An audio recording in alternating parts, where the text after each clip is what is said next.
During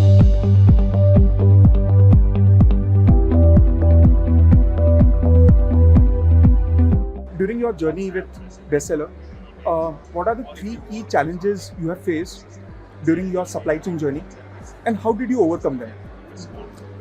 So I think multiple challenges we faced during our supply chain journey. One is the transformation from an offline to an e-commerce way, and setting up the whole of the e-commerce business and fulfillment centers for it was a big challenge at one point of time. Then the next big challenge came in terms of managing the returns, which is still a big issue that we have. Third area is how do you add more fulfillment centers?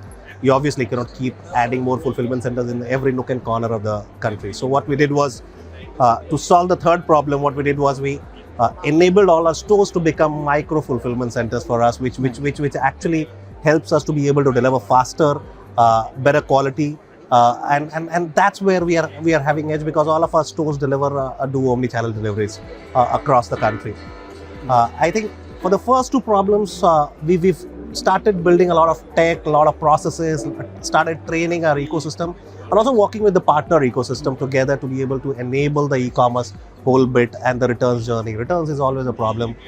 We've kept working on it, and there are things, because we don't work for our own e-commerce alone. We work for 6 different marketplaces. Each of them have their own nuances, each of them having their own challenges.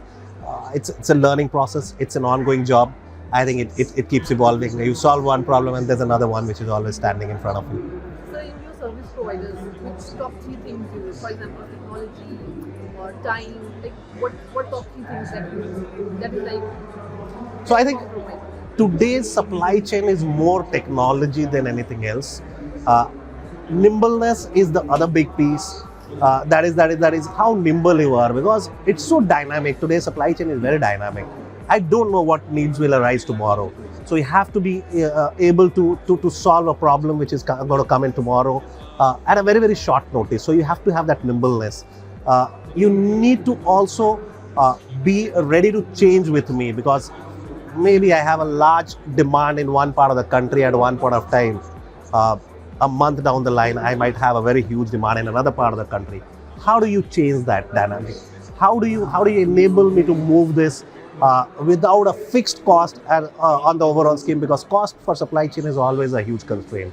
We always keep pushing ourselves, and we are pushed actually to keep taking the supply chain cost down, because that's one matrix that is always monitored in the boardroom.